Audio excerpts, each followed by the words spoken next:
The rock का जन्म 2 मई 1972 को कैलिफोर्निया के है हॉवर्ड में हुआ था। उनके पिता का नाम रॉकी जॉनसन है, जो एक मशहूर रेसलर रह चुके हैं, और उनकी मां का नाम एटा मेरिया है, जो रेसलर पीटर मेरिया की बेटी है। जैसे महान रेसलर्स ने जन्म लिया है, इसके अलावा उनकी कजिन सावलीना भी एक प्रोफेशनल रेसलर है। रेसलिंग की दुनिया में निया जैक्स के नाम से जाना जाता है और वह डब्ल्यूडब्ल्यूई में रॉ ब्रांड के लिए खेलती है। दोस्तों, रॉक बचपन से ही अपने पिता को रिंग में खेलते हुए देख रहे थे, लेकिन उनके अंदर प्रोफेशनल रेसलर बनने का कोई खास शौक नहीं था। हालांकि उन्हें फुटबॉल खेलना बहुत पसंद था और भी आगे चलकर फुटबॉल में ही करियर बनाना चाहते थे।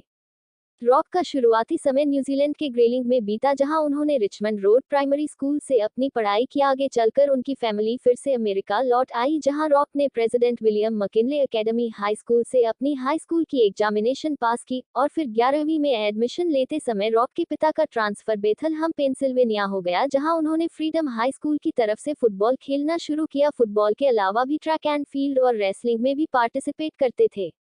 धीरे धीरे रॉक एक अच्छे फुटबॉल खिलाड़ी के तौर पर नजर आ रहे थे, जिसकी वजह से आगे चलकर उन्हें बहुत सारी यूनिवर्सिटी से ऑफर आने लगे। आखिरकार उन्होंने यूनिवर्सिटी ऑफ मियामी में फुल स्कॉलरशिप पर एडमिशन ले लिया, जहां वे डिफेंसिव टैकल की पोजीशन पर खेलते थे। 1991 में यूनिवर्सिटी ऑफ मियामी के नेशनल चैंपियनशिप टीम के भी हिस्सा थे। आगे चलकर उन्होंने कैनेडियन फुटबॉल टीम लीग की एक प्रोफेशनल टीम की तरफ से भी खेला, लेकिन चोटिल होने की वजह से उन्हें कुछ महीनों के लिए टीम से बाहर का रास्ता दिखा दिया गया और उनकी जगह पर वारेन सैप को ले लिया गया।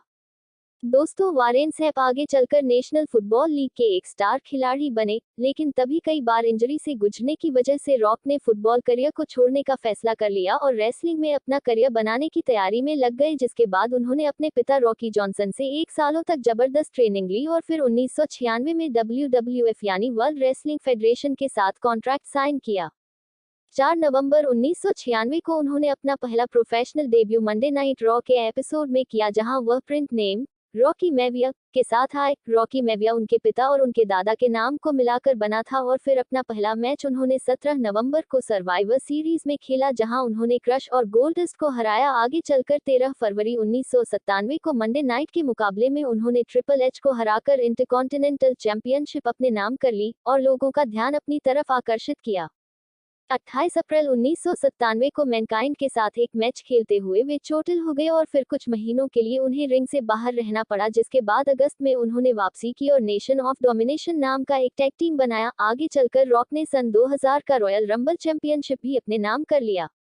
दोस्तों, 1996 से 2004 तक रॉक ने रेसलिंग में प्रसिद्धि हासिल की और कंपनी के इतिहास में पहले तीसरी पीढ़ी के रेसलर बने। 2004 के बाद से रॉक ने अपना रेसलिंग करियर पार्ट टाइम कर दिया और अपना पूरा समय एक्टिंग को देने लगे। रॉक ने पहली बार 2002 में द स्कॉर्पियन किंग नाम की मूवी में प्रमुख किरदार निभाया और इस मूवी के लिए उन्हें अभिनेता के तौर पर $5.5 मिलियन का भुगतान किया गया था, जो किसी भी अभिनेता की पहली भूमिका के लिए चुकाया गया सबसे ज्यादा राशि है। इसके अलावा रॉक ने रॉक 2016 के हाईएस्ट पेड एक्टर भी रह चुके हैं। इसके अलावा टाइम्स मैगजीन ने 2016 के 100 सबसे प्रभावशाली लोगों में रॉक को स्थान दिया। दोस्तों, रॉक रिंग में जितने कड़क और खतरनाक दिखाई देते हैं, रियल लाइफ में उतने ही सरल है और अच्छे कामों के लिए वह दिल खोलकर खर्च करते हैं। रॉक अपनी पूर्व पत्नी देने के साथ मिलकर यूनिवर्सिटी ऑफ मियामी को $1 मिलियन का दान किया था। रॉक इसी यूनिवर्सिटी से पढ़े थे और वे चाहते थे कि यहाँ फुटबॉल सहित अन्य खेलों की एकेडमी को बढ़ावा दिया जाए, जिससे इंटरनेशनल लेवल पर मियामी का नाम प्रसिद्ध हो सके। रॉक की पर्सनल लाइफ की बात करें तो उन्होंने 3 मई 1997 को डैनी गार्सिया नाम की एक लड़की के साथ शादी की, लेकिन 2007 में उनका तलाक हो गया। हालांकि वो अब भी अच्छे दोस्त हैं। 2007 में डैनी के तलाक के बाद रॉक ने फेमस मैजिशियन से HASTIYAN की बेटी लॉरेन के साथ शादी की।